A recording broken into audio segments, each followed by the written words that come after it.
Let's face it, for most of us, we carry our life around in our phones.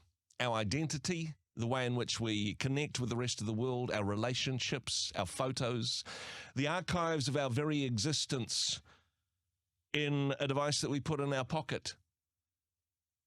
Is that a wise thing to do? Is it safe to have all of our life encapsulated in an electronic device that, I don't know, we could accidentally drop into the toilet one day when we're doom scrolling in the bathroom? Gosh, if only I had somebody who had some wisdom and experience and advice on this. Justin Smith joined me in the studio. Kia ora, nice to see you. Atamaria, Andrew. How very timely and topical. Well, it is, and sorry to be that old guy again, because it's true. I also carry my life around on my phone. I wouldn't know the phone numbers of most of my friends because I just push the picture of their face on my phone. If I was to lose my phone, I'm not sure I could engage with the money that I earn because it's all tied up in my phone. And in terms of photos of my grandson, my goodness. Gone burgers. Yeah, exactly. However, life's lessons teach us things, and there's always ways of backing up what we have on our phones, what we have in our digital life, backing those up to the cloud or perhaps even to some non-digital ways of doing things. What's your thoughts? Well, I'm in the midst, as I spoke to you earlier about, I am right in the middle of this exact conundrum because I, as you know, as a very sort of digitally savvy individual, I'm very across all of these different cloud methods of backing up. I use two-factor authentication for every single login that I can possible because cybersecurity is important to me. Exactly. And I have a huge amount of respect for, the securities that it gives me and protections. And what that means is that I personally have a massive reliance on these various digital technologies, both on devices, my phone, computer, etc., and in the cloud.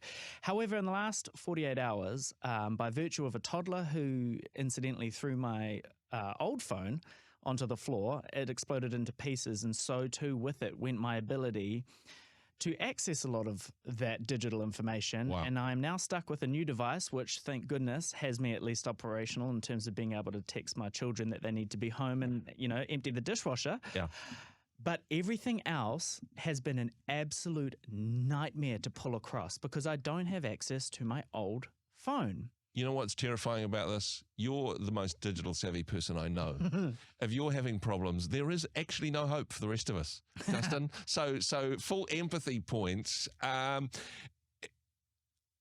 suppose lessons learned along the way. Yeah. Because you're right in the middle of this at the moment. And look, I suggested this to you as a topic before I knew of your trauma. Yeah. So this is.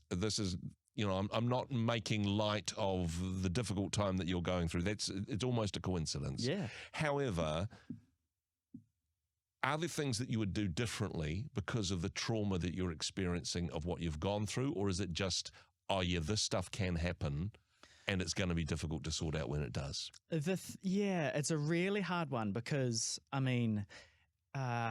the things that I would do differently, yes, it's just another step on what it already exists, a long chain of steps to sort of back up, make sure I have a copy of recovery codes, et cetera, so that when I don't have access via the primary means with which I normally access the things that I do, and when I don't have the ability to use the secondary approval mechanisms, if I lose access to the primary. Two-factor authentication. Honestly. It is, it's a pain, but it also keeps us safe, right? Well, that's the thing. In isolation, all of these technologies and architectures that we have, like two-factor authentication, where you attempt to log into something and it will send you a text to your phone to say, hey, just want to make sure that it is you, Andrew, logging into your internet banking. And you say, yes, that's me. And it goes, perfect, we'll let you right on in. If you don't have access to your phone, that's a challenge, but they can get around that. There's different ways that people have. In isolation, all of these technologies are brilliant. Mm-hmm. Put together, my goodness, it's a bit of a cacophony because the way in which maybe your bank does it is slightly different to other people, and then so comes these providers that offer authentication umbrellas, password wallets that house all of these things for you.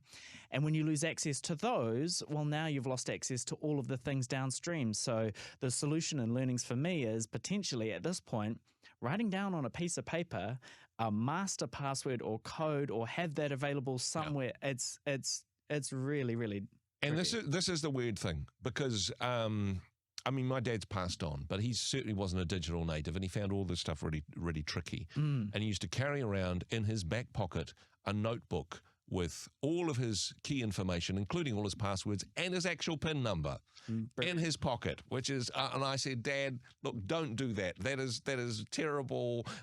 You're at risk of somebody scamming you, but hey, maybe he was onto something.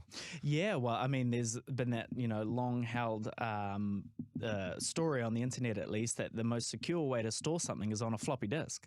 Yeah. And, potentially that nuclear codes are still stored on floppy disks because unlike all of these, internet-enabled forms of storage, a CD even, they're accessible via the internet. A floppy disk is not. And so actually a piece of paper, you have to get access to that piece of paper in order to be able to leverage Nobody's downloading your piece of paper. No, you wouldn't download a car and you wouldn't download a piece of paper in Mr. Urquhart's back pocket, no. Yeah, exactly. I mean, we have talked about this beforehand, and I don't want to be the Luddite guy that's anti-digital, but this is, I suppose, these are some of the pitfalls of a digital world.